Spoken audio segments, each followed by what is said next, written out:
Hello and welcome to episode 11 of Survival Minecraft with NuttyChef. Last episode we were building that villager thing over there, and I thought I'd take a break from that because we've been doing that for 2 episodes, so we'll have to figure out what to do with those villagers later. I want to build a couple of houses or buildings that we can put different villages in and use them for trading and things like that, and also farms and stuff like that. But this episode I thought we would build a crypt because I've died 3 times and I've told you guys every time I've died, but I thought it would be cool to build a crypt and just record every time I die in there. So I'll tell you more about that a little bit later, but I'll show you what I've done around the place. So as you can see, I've gone a bit crazy with the vines and some jungly stuff. Let's have a look. And I've built this little bird bath. It's pretty cool. And I went back to the jungle and got a whole bunch more parrots just to put in here, because I thought this area needed something, because it was just like dead space. So I thought I'd put this in here. And I've just gone around the place and planted some jungle trees just everywhere really, around here.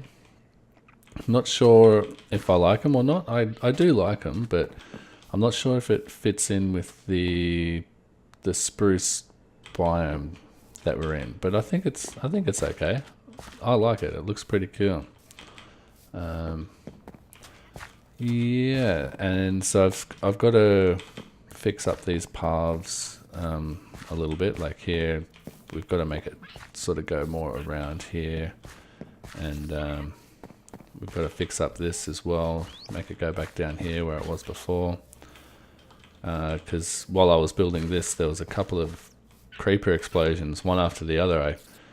I like one went off and I just filled up the hole, and then 2 seconds later another one came along and actually blew up one of my parrots. That's why I went back to the jungle to get some more. I still couldn't find a red one, which was unfortunate, but I'm sure it's in there somewhere. Just have to look a bit harder. So over here, I think we'll make the path come from up here and curve around up here to go into there. I think that'll be cool, and then we'll have it go down here. And I think this is where we'll build our crypt. So just over here into this little hill here, I think I want to build it so it'll go underground, and then under there I've got a plan of what to build. So I'm going to try and build the building in this episode. It's going to sort of, the door to go underground is going to be in there, but the whole building is sort of going to be here, and then it's going to kind of curve around with this landscape here to like over here somewhere. So I think I want to go to a creative world and show you my idea. I've got this cool death counter redstone idea I want to build underground. It's pretty big, so we're going to have to clear a large space underground to fit this thing, but I was pretty proud of what I created.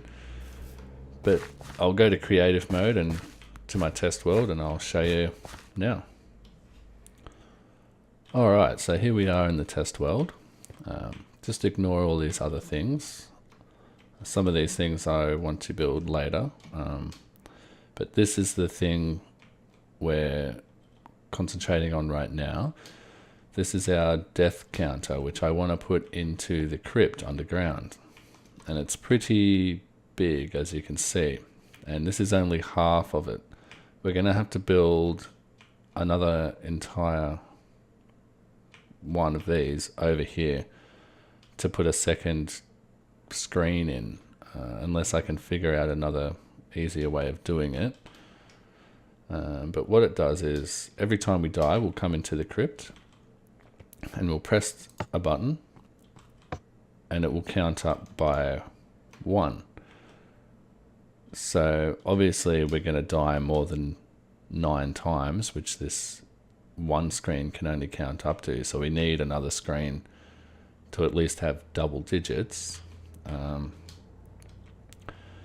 So yeah, so I've built a calculator before, like 2 years ago, which was where the screens was like this. So that's how I knew how to build this part. But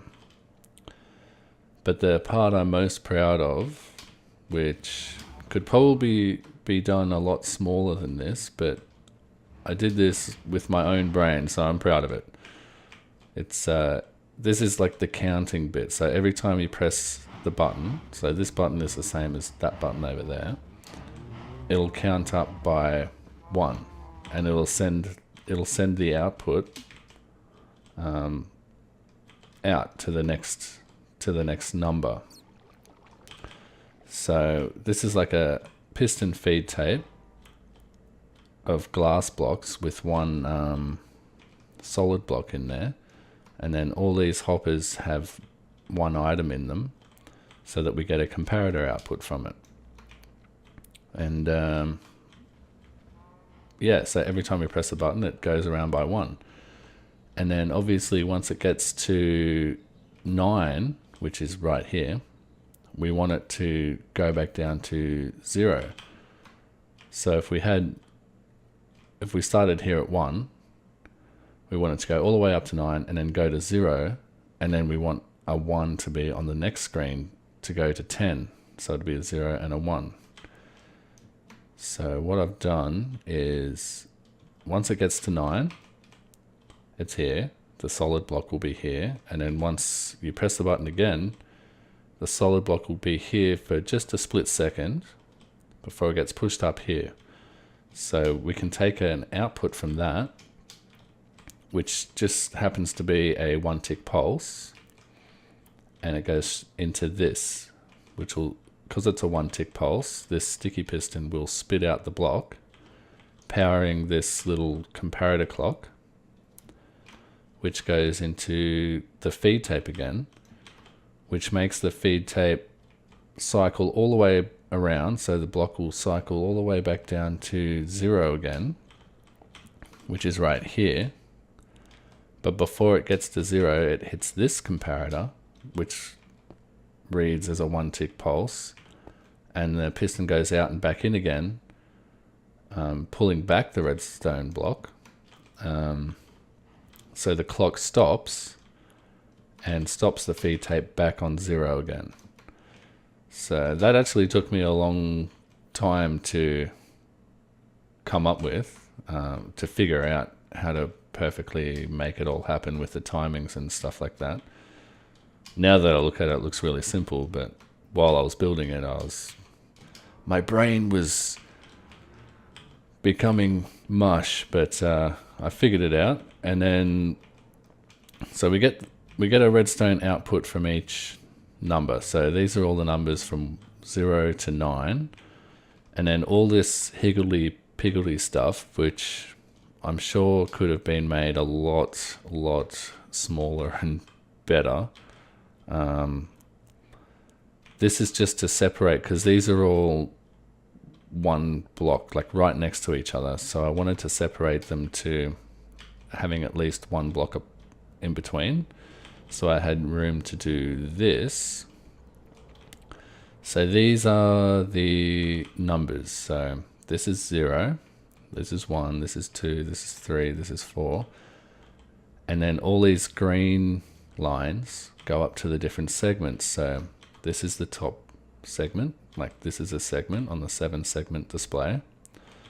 And then that's a segment, and then that's a segment. So there's 7 of those in total. So when it's number 1, which is this one, which comes out to here, we want only this segment and this segment to be active, So for number 1, which is this line right here, we put a redstone torch on that segment and this segment, which lights up on the screen. And so you do that with every single number, and then you get the display. So every time you press the button, it'll go to the next number. And then once it gets to 9, we want it to go back to 0. So when we press it, and with this design of counter that I made, it's a bit slow, but I don't care because I created it myself. So maybe I can make it better in the future, but yeah, then we get the number 0, and then it goes back up to 9 again. And so to make 2 displays, we'll need to make an entire, I'm pretty sure we'll just need to make an entire one of these again, and then every time it gets to 9, send out a signal to the second one to count up by 1, and it'll put a 1 on this screen. Alrighty, so here we are back again in the world.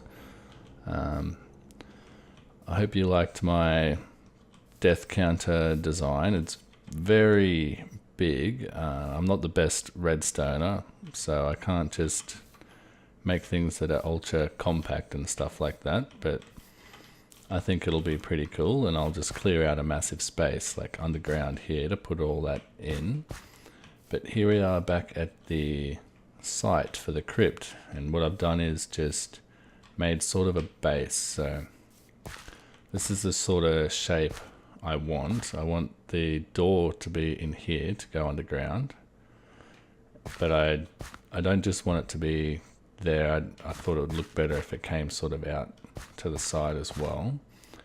And I've looked online like at Crypt, like I just googled images crypts, and most of them are just like square, like rectangular houses with a pretty basic triangular roof, which is actually made out of stone from what I saw. Not like wooden like our other houses. So there's not much to go off, but I'll try and make it look like a crypt, I guess.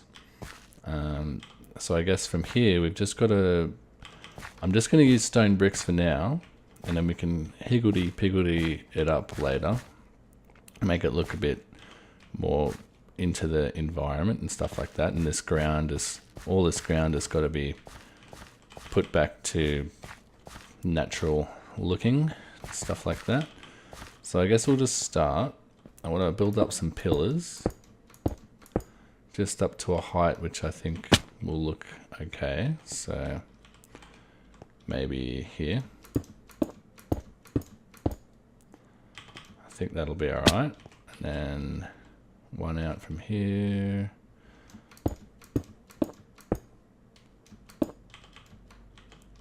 So this bit won't actually serve any purpose, it'll just add to the look, I think, and then we'll just add a pillar here.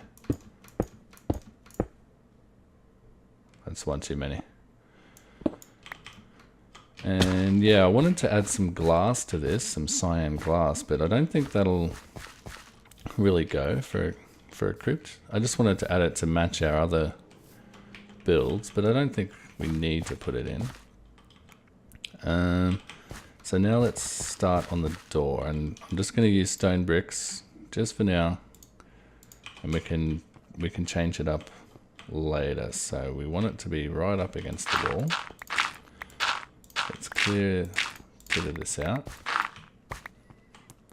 and I'm guessing just an arch sort of look, and we want it to be 3 wide. So if we're coming up through here, maybe that'll be the center block. So like there and there. How does that look? Looks okay. And I'm not sure what we're going to put here, but let's just focus on the door. So let's build this up. And have I got any stairs? Yep.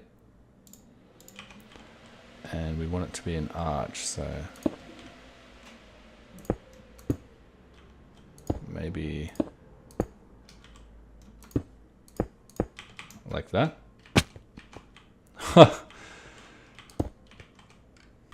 Alrighty, so I got the door in.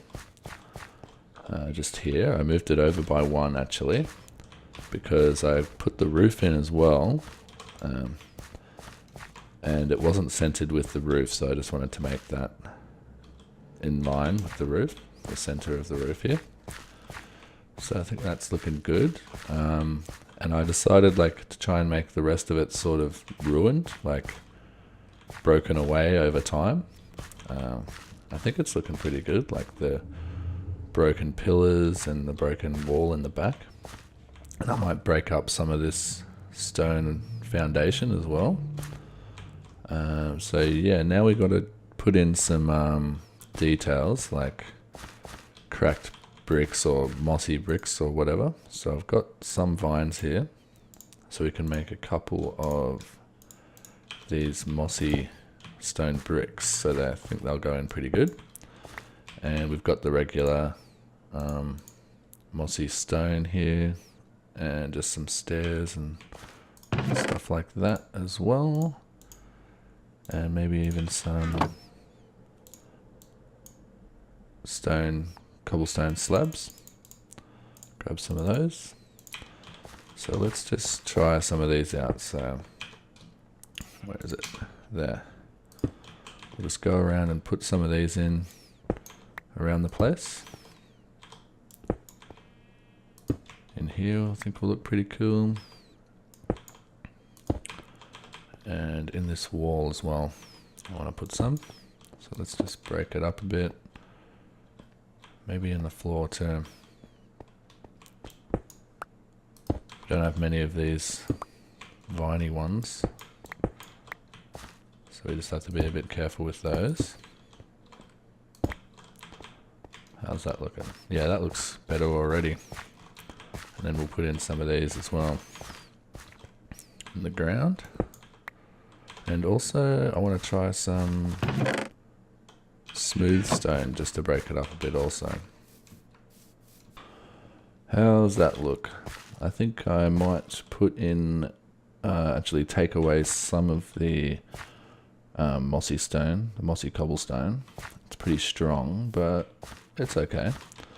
And now I want to try and put in some leaves and vines and stuff around the place to help it blend in a bit more. So I might come down to this corner here and just put some in here. I might change the ground out a bit, put some more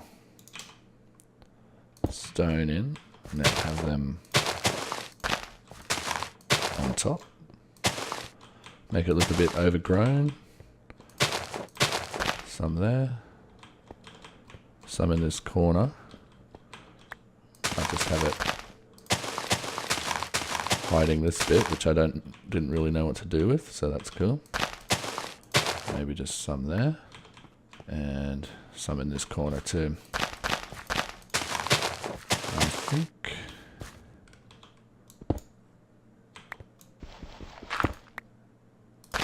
And yeah, let's see how that looks. Yeah, that's looking better already. So now let's try some vines.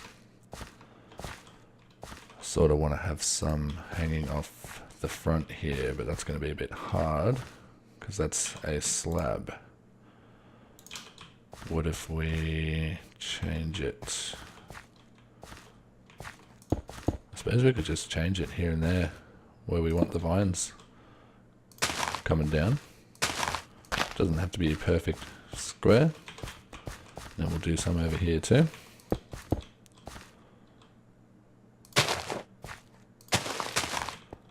And some over, they'll grow over the door. And just some back here too. I think will look pretty cool. Yeah. Okay. So now I just want to add some lights in. I think I'll just do it by putting torches in under here. Once I have lots of glowstone, I'll probably change it out. But for now, this will be fine. hide that under there. Hide one under here. And over in this corner.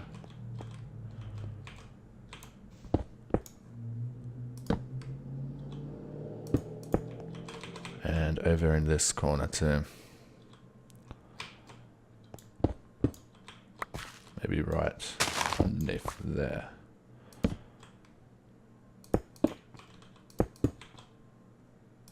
Like that. Okay. And I think I want to put a few leaves on tops of the roof because the roof looks a bit plain, not overgrown enough. So let's head up there.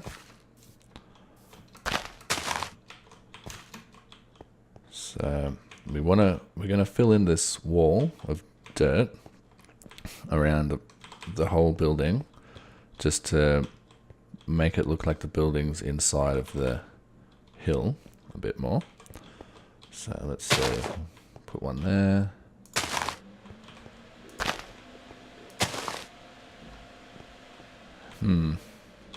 It's floating. That might be alright.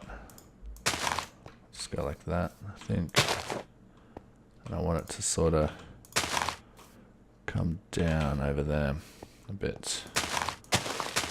We can build this one up too. Let's have a look at that. Yeah, that's cool. Alright, so I think I'll dig into here a bit and then we'll call the end of the episode. Alrighty, so I've just dug a little bit in here and I've just put a little sign in here to say that we've died 3 times, so we remember. And yeah, so this will be the tunnel that'll go down under the ground where we'll have our big counting machine.